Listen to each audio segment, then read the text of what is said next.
Hello students, मैं राकेश फिर से आपका स्वागत करता हूं अपने यूट्यूब चैनल पे। तो आज मैं आप लोगों को इंग्लिश ग्रामर में आर्टिकल्स के बारे में पढ़ाने वाला हूं। तो चलिए हम लोग उसे पढ़ना शुरू करते हैं। देखिए, मैंने यहाँ पे हेडिंग दिया है आर्टिकल्स। तो आर्टिकल्स क्या होते हैं? ए, एन और द को आर्टिकल्स कहते हैं। ए, एन, द को आर्टिकल्स कहते हैं। क्लियर है? अब इस आर्टिकल को दो भागों में बांटा गया है। क्या किया गया है? दो भागों में बांटा गया है। देखिए, मैं दिखलाता हूं। आर्टिकल, इसे हम अगर हिंदी में कहना चाहें तो उपपद कह सकते हैं। ठीक है, इसे ही दो भागों में बांटा गया है। एक होता है मेरा डेफिनिट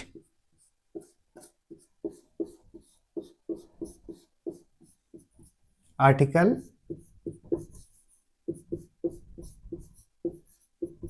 और एक होता है इनडेफिनिट आर्टिकल।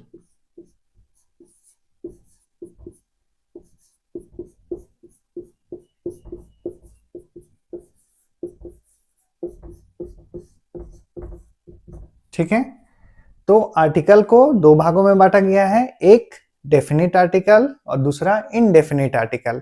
डेफिनिट आर्टिकल को हम लोग हिंदी में निश्चित उपपद कहते हैं। निश्चित उपपद कहते हैं। ठीक है, और इनडेफिनिट को अनिश्चित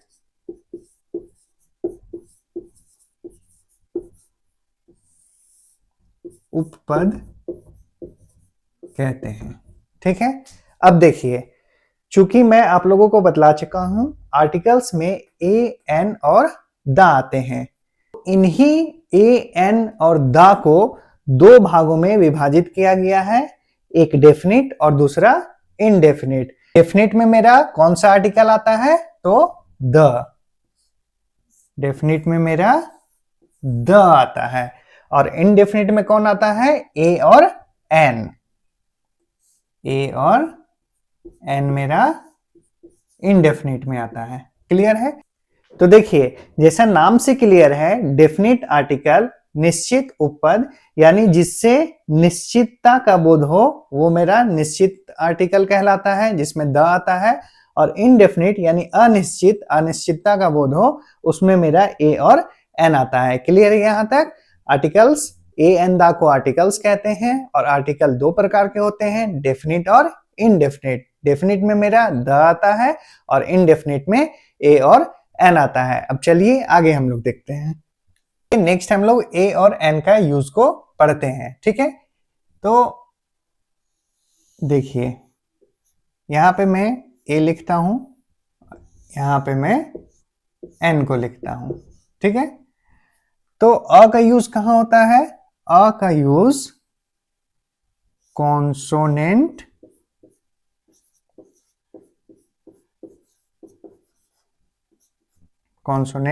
साउंड के पहले होता है। ठीक है, अ का यूज हम लोग किसके पहले करते हैं? कॉन्सोनेंट साउंड के पहले, यानी व्यंजन ध्वनि के पहले। ठीक है, एन का यूज हम लोग वॉयल साउंड के पहले करते हैं।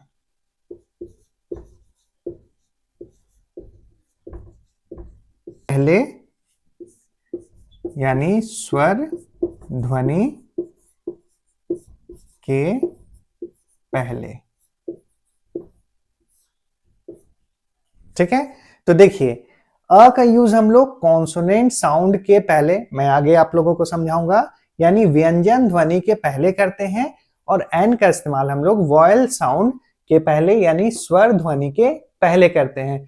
देखिए, अ और एन का यूज हम लोग प्रोनाउंसिएशन यानी उच्चारण के अनुसार करते हैं, ना कि स्पेलिंग के अनुसार। ठीक है, उच्चारण में अगर मेरा स्वर आ रहा है तो उसके पहले हम लोग एन का इस्तेमाल करेंगे, और उच्चारण में अगर मेरा व्यंजन आ रहा है तो उसके पहले हम लोग अ का यूज करेंगे। क्लियर है? आगे मैं आप लोगों को समझाता हूं। तो देखिए, व्यंजन हम लोग हिंदी में जो व्यंजन होते हैं उसे ध्यान में रखते हैं, ठीक है? तो हिंदी व्यंजन क, ख, ग आदि होते हैं, और स्वर अ, आ, छोटी ई, बड़ी ई, छोटी ऊ, बड़ी ऊ, ए, ऐ, ओ होते हैं, ठीक है? तो देखिए, हिंदी में हम लोग ध्यान रखेंगे कि हिंदी व्यंजन मेरा क, ख, ग, यानी किसी भी वर्ड के पहले अगर क, ख, ग उच्चारण में आ रहा है तो उसके पहले हम लोग अ यूज करेंगे, और स्वर अगर आ रहा है अ, आ, ये सब आ रहा है तो उसके पहले हम लोग एन का इस्तेमाल करेंगे। तो एक रूल ये हो गया अ के लिए तो कॉन्सोनेंट साउंड के पहले, और एन के लिए वॉयल साउंड के पहले। क्लियर है? अब सेकेंड रूल मैं आप लोगों को बतलाता हूं। ए और एन का इस्तेमाल का यूज सिंगुलर काउंटेबल नाउन के पहले होता है, के पहले होता है, ठीक है? मैंने लिखा है ए एन का यूज सिंगुलर काउंटेबल नाउन के पहले होता है, यानी सिंगुलर मतलब एक, ए और एन का अर्थ निकलता है एक। क्या अर्थ होता है? एक, ठीक है? तो जिस भी वर्ड से पहले मेरा एक का भाव निकल रहा है यानी वो सिंगुलर है, जिसे हम लोग गिन सकते हैं, उसे काउंटेबल बोलते हैं, तो सिंगुलर काउंटेबल नाउन के पहले हम लोग ए या एन का यूज करते हैं। अगर यह प्लूरल रहता है तो प्लूरल के पहले ए या एन का यूज नहीं करेंगे, क्योंकि ए या एन का यूज हमेशा सिंगुलर काउंटेबल नाउन के पहले होता है। देखिए एग्जांपल से मैं आप लोगों को समझाता हूं। जैसे काउ, डॉग, काउज, डॉग्स, ठीक है? तो यहां पे देखिए काउ, यानी इससे मेरा एक का बोध हो रहा है, ये सिंगुलर काउंटेबल नाउन है, तो इसके पहले हम लोग आ का यूज करेंगे। क्या यूज करेंगे? आ का। क्यों? काउ, क्योंकि उच्चारण में मेरा काउ का आ रहा है जो कि मेरा व्यंजन है, इसलिए मैंने आ का यूज किया। इसी तरह डॉग, तो डॉग का ड, ये मेरा व्यंजन आ रहा है, इसलिए इसके पहले भी हम लोग अ का यूज करेंगे। क्लियर है? तो यूज करना हम लोगों ने सीख लिया। अब ये प्लूरल है, काउस प्लूरल है, डॉग्स प्लूरल है, तो क्या इसके पहले हम लोग ए और एन का यूज करेंगे? नहीं, कभी नहीं, क्योंकि हमेशा ए और एन का यूज सिंगुलर काउंटेबल नाउन के पहले होता है। चूंकि यह प्लूरल है इसलिए इसके पहले हम लोग यूज नहीं करेंगे, इसके पहले यूज नहीं करेंगे। क्लियर है? अब आगे देखते हैं हम लोग। तो चलिए नेक्स्ट देखते हैं। प्लूरल, जैसा मैंने अभी पीछे बतलाया, प्लूरल नाउन के पहले ए एन का यूज नहीं करते हैं, यूज नहीं करते हैं, ठीक है? एक और है अनकाउंटेबल नाउन। अनकाउंटेबल नाउन के पहले भी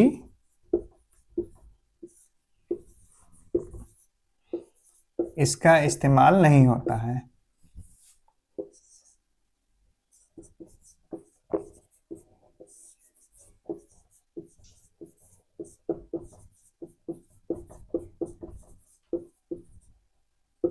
ठीक है? तो देखिए प्लूरल नाउन के पहले हम लोग ए एन का यूज नहीं करते हैं, पीछे मैंने आप लोगों को बतलाया, जैसे काउज,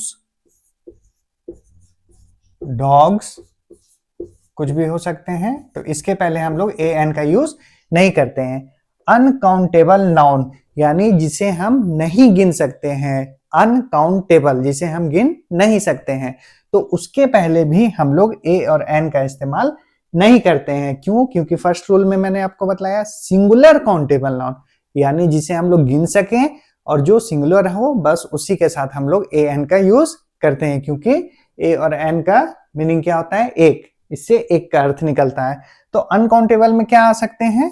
देखिए, जैसे वाटर, आयल, वाटर यानी पानी, तो पानी को हम लोग गिन सकते हैं क्या? नहीं, तो इसके पहले ए और एन का यूज नहीं होगा। आयल, तेल, तेल को हम लोग गिन सकते हैं क्या? नहीं, ये मेरा अनकाउंटेबल नाउन है, तो इसके पहले भी ए और एन का यूज नहीं होगा। ठीक है, तो अब हम लोग कुछ एग्जाम्पल लेते हैं, मैंने रूल्स को बतलाया है और उसमें हम लोग देखेंगे कि ए और एन का यूज कहां पे होगा, कहां ए लगेगा, कहां एन लगेगा। ठीक है, तो चलिए देखते हैं। तो देखिए, मैंने यहाँ पे कुछ वर्ड्स लिए हैं, इसके पहले हम लोग ए और एन को लगाएंगे। ठीक है, तो देखिए कैसे हम लोग लगाते हैं वो मैं आप लोगों को बतलाता हूं। तो मैंने आप लोगों को बतलाया कि हिंदी में स्वर को आप लोग ध्यान में रखिए और व्यंजन को स्वर आ ई छोटी ऊ, बड़ी ऊ, ए ओ, ठीक है, और व्यंजन क ख ग घ, पता है आप लोगों को। तो यहां पे मैं लिख दे रहा हूं vial A E I O you, 5 होते हैं, लेकिन हम लोगों को ध्यान हिंदी में स्वर के उच्चारण को रखना है, क्योंकि हम लोग ए एन का यूज उच्चारण के अनुसार करते हैं, ना कि स्पेलिंग के अनुसार। ठीक है, तो चलिए देखते हैं कैट का उच्चारण। कैट, तो कैट का मेरा क्या है? व्यंजन है, तो व्यंजन के पहले क्या इस्तेमाल करते हैं? अ का यूज करते हैं, तो यहां पे अ कैट हो जाएगा। ठीक है, बॉल, बॉल, ब मेरा क्या है? ये भी हिंदी में व्यंजन है, इसलिए इसके पहले मेरा अ का इस्तेमाल होगा। क्लियर है? चाइल्ड, चाइल्ड, तो च मेरा ये भी व्यंजन है, इसलिए इसके पहले मेरा अ का इस्तेमाल होगा। हम लोग स्पेलिंग पे ध्यान नहीं दे रहे हैं, उच्चारण पे ध्यान दे रहे हैं। ठीक है, अब देखते हैं बैट, बैट, ठीक है, तो ब ये भी मेरा व्यंजन है, इसलिए इसके पहले अ का इस्तेमाल हुआ है। अब आगे इधर देखते हैं, ऑनेस्ट मैन, ऑनेस्ट मैन। अब यहां पे देखिए, ऑनेस्ट मैन, इसका उच्चारण क्या होता है? ऑनेस्ट मैन, तो अ मेरा क्या है? स्वर है हिंदी में, तो स्वर के पहले मैंने बतलाया कि एन का इस्तेमाल करते हैं। क्या इस्तेमाल करते हैं? एन का इस्तेमाल करते हैं, लेकिन देखने में यहाँ पे ऑनेस्ट एच पहले आया है, तो एच तो मेरा ए ई आई ओ यू में वोवेल नहीं है, तो आप कंफ्यूज हो सकते हैं कि एच के पहले तो अ लगाते हैं, लेकिन नहीं, वही चीज मैं बतलाया आप लोगों को कि हम लोग उच्चारण के अनुसार ए एन का यूज करते हैं, स्पेलिंग के अनुसार नहीं। तो इसका उच्चारण ऑनेस्ट, अ मेरा स्वर, इसलिए एन। ठीक है, इसलिए यहां पे क्या आया? एन। आवर, फिर यहां पे देखिए आवर, एच मेरा वोवेल नहीं है, लेकिन हम लोग इसको इग्नोर करते हैं, इसका उच्चारण पे ध्यान देते हैं, आवर। ठीक है, आ मेरा क्या है? स्वर है, इसलिए इसके पहले क्या लगाएंगे? एन। ठीक है, अब देखिए यूरोपियन, इसका क्या होता है उच्चारण? यूरोपियन, लिखता हूं मैं यूरोपियन। अब देखिए यूरोपियन, ये अगर हम लोग देखें तो इंग्लिश में तो ये वॉवेल है, लेकिन हम लोग इसके अनुसार एन नहीं लगाएंगे, हम लोग देखेंगे इसका उच्चारण, तो उच्चारण होता है यूरोपियन। क्या होता है? यूरोपियन, तो यह मेरा क्या है? यह मेरा व्यंजन है हिंदी में, इसलिए इसके पहले अ का इस्तेमाल होगा। ठीक है, अब यहां देखिए एयर, इसमें देखते हैं हम लोग, इसका उच्चारण होता है ईयर। ठीक है, तो यहाँ पे क्या उच्चारण हो रहा है, ईयर, तो इसके पहले हम लोग क्या यूज करेंगे, अ का यूज करेंगे। क्या यूज करेंगे, अ का यूज करेंगे। ठीक है, अब इसमें देखते हैं यूनिवर्सिटी, यूनिवर्सिटी।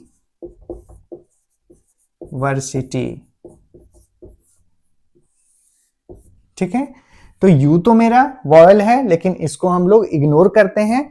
उच्चारण में देखते हैं यू, तो यह मेरा क्या है, व्यंजन है, इसलिए हम लोग इसके पहले अ का इस्तेमाल करते हैं। तो देखा कितना इजीली हम लोगों ने ए और एन के यूज को सीखा। तो बस आप लोगों को हिंदी में इसके उच्चारण में अगर स्वर आता है तो उसके पहले एन का इस्तेमाल करें, और अगर उच्चारण में व्यंजन आता है तो उसके पहले हम लोग ए का इस्तेमाल करेंगे। ठीक है, बस यही ध्यान रखना है, तो आपसे सारे क्वेश्चंस बन जाएंगे। अब हम लोग आगे द के यूज को देखते हैं। तो चलिए नेक्स्ट हम लोग द के यूज को पढ़ते हैं। द का यूज, ठीक है, अब हम लोग देखते हैं द का यूज। तो द कैसा आर्टिकल है, डेफिनिट आर्टिकल, यानी निश्चित उपपद, यानी जिससे निश्चितता का बोध हो।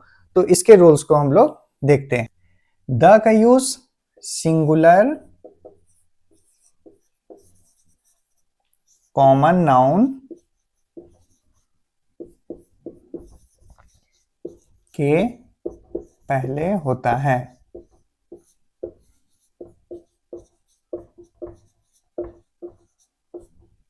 ठीक है, तो देखिए सिंगुलर कॉमन नाउन के पहले हम लोग द का यूज करते हैं। तो मैंने आपको नाउन चैप्टर में कॉमन नाउन के बारे में बतलाया है। कॉमन नाउन किसे कहते हैं, तो जिससे संपूर्ण जाति का बोध होता है, समूह का बोध होता है, उसे हम लोग कॉमन नाउन कहते हैं। जैसे काउ, हॉर्स, इससे मेरा संपूर्ण काउ जाति का बोध हो रहा है, हॉर्स से हॉर्स जाति का बोध हो रहा है, तो इसलिए हम लोग इसे कॉमन नाउन कहते हैं। तो रूल है मेरा, सिंगुलर कॉमन नाउन के पहले द का यूज होता है। ठीक है, नेक्स्ट देखते हैं। नेक्स्ट, किसी निश्चित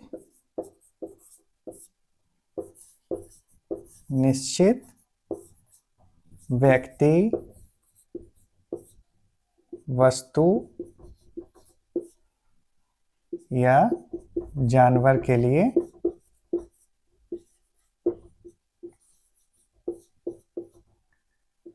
इस्तेमाल होता है।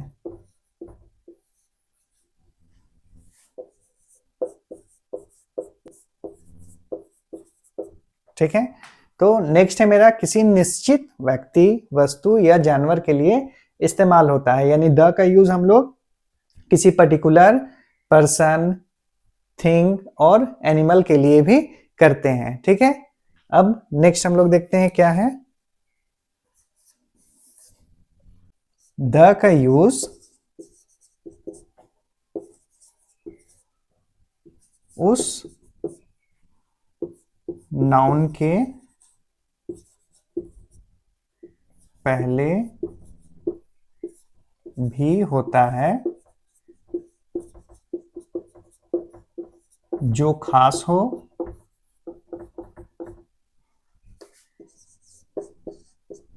या पूर्व परिचित हो,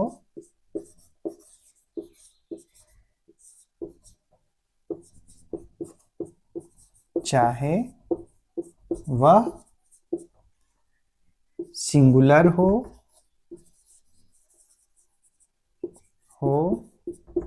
प्लूरल हो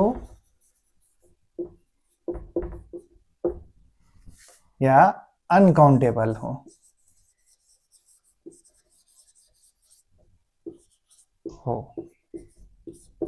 ठीक है, तो देखिए नेक्स्ट मैंने लिखा है कि द का यूज उस नाउन के पहले भी होता है जो खास हो, पूर्व परिचित हो, यानी खास मतलब जो स्पेशल हो, पहले से हम लोग उसके बारे में जान रहे हैं, यानी मैं बोल रहा हूं, जो सुनने वाला है वो भी उस चीज या व्यक्ति के बारे में जान रहा है, तो उसके पहले भी हम लोग द का यूज करते हैं। फिर चाहे वो सिंगुलर हो या प्लूरल हो या अनकाउंटेबल हो तो उसके पहले हम लोग द का इस्तेमाल करते हैं। तो ये रूल मैंने आप लोगों को बतलाया। अब मैं कुछ एग्जांपल्स लेता हूं, तब आप लोगों को और क्लियर होगा, ठीक है। तो चलिए कुछ एग्जांपल्स हैं, हम लोग और क्लियर करते हैं। काउ इज एन एनिमल, ठीक है। काउज आर एनिमल, ठीक है। तो देखिए मैंने एग्जांपल लिया, काउ इज एन एनिमल, गाय एक जानवर है, ठीक है। काउज आर एनिमल, गायें जानवर होती हैं या जानवर हैं, ठीक है। तो देखिए काउ यहां पे क्या है, मेरा सिंगुलर कॉमन नाउन, यानी इससे मेरा संपूर्ण गाय जाति का बोध हो रहा है, यानी गाय क्या है, एक जानवर है। तो सिंगुलर कॉमन नाउन के पहले हम लोग द का यूज करते हैं। तो यहां पे क्या हो जाएगा, the cow is an animal, ठीक है। अब यहां पे देखिए नेक्स्ट है काउज आर एनिमल। तो जब हम लोगों ने काउ जाति के लिए सिंगुलर कॉमन नाउन का यूज करके बतला दिया कि गाय एक जानवर होती है, तो प्लूरल में भी वही चीज को बतलाना, काउज आर एनिमल, और इसके पहले द का यूज करना ये गलत है। तो इसके पहले क्या है, द का यूज नहीं होगा, इसके पहले द का यूज नहीं होगा। हाँ कब होगा, तो आगे मैं एक एग्जांपल से समझाता हूं। काउज आर ब्राउन, ठीक है। अब देखिए यहां पे मैंने लिखा है काउज आर ब्राउन, यानी गाय क्या है, भूरी है। अब इससे क्या पता चल रहा है, इस सेंटेंस से पता चल रहा है कि किसी खास, यानी दो चार कोई गायें हैं, उनको हम लोग बतला रहे हैं कि वो गाय क्या है, तो भूरी है, ब्राउन है। तो स्पेशल किसी खास गाय के बारे में हम लोग बतला रहे हैं। तब यहाँ पे ये प्लूरल है या सिंगुलर है, हम लोग ये चीज ध्यान नहीं रखेंगे। वो खास के बारे में बतला रहे हैं, यानी पूर्व परिचित हैं, हम लोग जिस गाय के बारे में बात कर रहे हैं उससे हम लोग भली भांति परिचित हैं, इसलिए हम लोग यहाँ पे काउज के पहले द को लगाएंगे। The cows, the cows are brown, यानी हमने निश्चित कर दिया, डेफिनेट कर दिया, इन गायों को हम लोगों ने डेफिनेट किया। काउज मेरा प्लूरल है और लेकिन यह खास है, निश्चित है, इसलिए हम लोग इसके पहले द का यूज कर सकते हैं, हम लोग द का यूज करते हैं, ठीक है। अब आगे देखते हैं और एक एग्जांपल। वाटर इज डर्टी,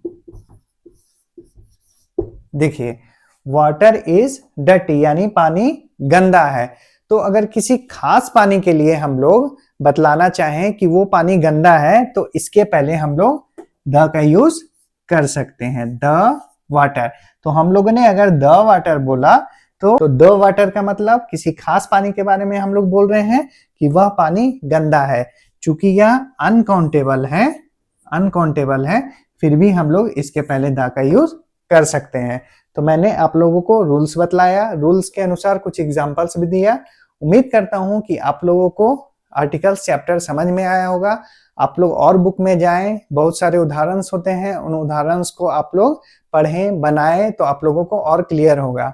तो अगर आपको मेरा ये वीडियो पसंद आया है तो मेरे वीडियो को लाइक करें, और कुछ भी पूछना चाहते हैं तो आप कमेंट में पूछ सकते हैं। और मेरे साथ बने रहने के लिए मेरे चैनल को सब्सक्राइब कर लें। मिलते हैं नेक्स्ट वीडियो में नेक्स्ट टॉपिक के साथ, तब तक के लिए धन्यवाद, थैंक यू।